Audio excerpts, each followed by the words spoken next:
परेशान हो गए थोड़ी देर के लिए कि 1982 के अंदर ये बंदा 200 करोड़ का स्कैम करता है उन बेचारे मासूम लोगों के साथ जिनको तो कुछ पता ही नहीं था क्या हो रहा है। कर्नाटका के एक गरीब घराने के अंदर ये बच्चा पैदा होता है और हमेशा गुर्बत इसका साथ नहीं छोड़ती। लेकिन इसने एक कारोबार शुरू किया ट्रेन के अंदर फल फ्रूट बेचने का, जो कि थोड़ा सा चला भी क्योंकि इसकी मार्केटिंग और ये अपना दिमाग इतना चलाता था कि किसी भी चीज को बेच सकता था।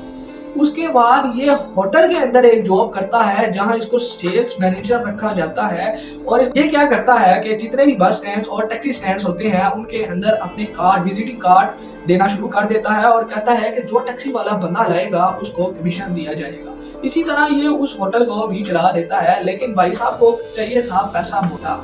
इन्होंने वो अमीर बनना था जो ये ख्वाब छोटे होते हुए देखते थे। इसका एक दोस्त था जो कि स्टैम्प्स पेपर का धंधा करता था। स्टैम्प्स पेपर यानी कि पोस्ट के ऊपर लगी हुई स्टैम्प्स को उतार कर, स्याही हटाकर इनको आधी प्राइस में मार्केट में दोबारा से बेचा जाता था।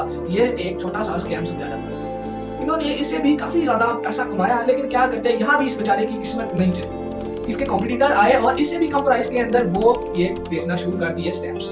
लेकिन अपनी तेरी को बहुत मोटा पैसा कमाना था, तो इसने भारत में स्टैम्प्स पेपर बनाने वाली फैक्ट्री के बंदों को ऐसा लालच दिया कि उनसे डाइज भी ली और उनको अपनी फैक्ट्री के अंदर भी रख लिया। अब काम था जाली स्टैम्प्स पेपर को मार्केट के अंदर लॉन्च करने का, तो इसने अपने सेल्समैन बनाए और उनको मोटा मुनाफा देने का कहा और इसके जाली स्टैम्प्स पेपर मार्केट के अंदर भी आ गए।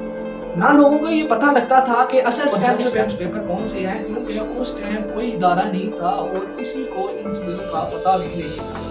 अब्दुल करीम तेलवी का नेटवर्क दिन ब दिन फैलना शुरू हो गया और ये मोटा पैसा कमाना शुरू हो गया। अब्दुल करीम कहा करता था, मैं पैसा बनाता नहीं, छापता हूँ दिन के हिसाब से।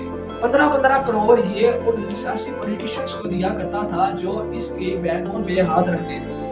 जो लोग इसके साथ नहीं खड़े होते थे वो या तो दुनिया में नहीं रहते थे या तो वो मुल्क में नहीं रहते थे। अब्दुल करीम तेलवी का दिन ब दिन नेटवर्क इतना वसी होता गया कि हर कोई इसके नाम से वाकिफ था। सियासी पॉलिटिशियन हो या बड़े से बड़ा अफसर हो, इसकी हर चीज के ऊपर पता डालता था। अब्दुल करीम तेलवी अगर कहीं फंस भी जाता था तो इसको चला लिया करता था और बच जाया करता था। लेकिन वो कहते हैं ना कि अरूज के बाद सवाल जरूर आता है, लेकिन 2001 के अंदर अब्दुल करीम तेलवी के 40 स्टैम्प्स पेपर का धंधा एक ट्रक जिसके अंदर 6000 स्टैम्प्स पेपर थे पकड़ा जाता है, जिसमें 25 बंदों को ठहराया जाता है, जिसमें से एक अब्दुल करीम तेलवी भी थे।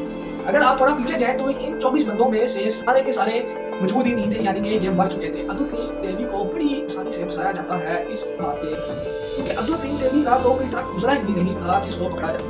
अब्दुल करीम तेलवी को पुलिस पकड़ लेती है और 15 दिन बाद छोड़ भी देती है, क्योंकि इसने अब मोटा पैसा लगाया हुआ था पॉलिटिशियंस के ऊपर और अफसरान के ऊपर। अब कोई अब्दुल करीम तेलवी को हाथ लगा नहीं सकता था, क्योंकि हर कोई डरता था इसकी ताकत से, क्योंकि इसके हाथ और चेहरे इतनी मजबूत थे कि कोई अगर इसके बारे में सोचता भी तो वो बेचारा बोलने के काबिल या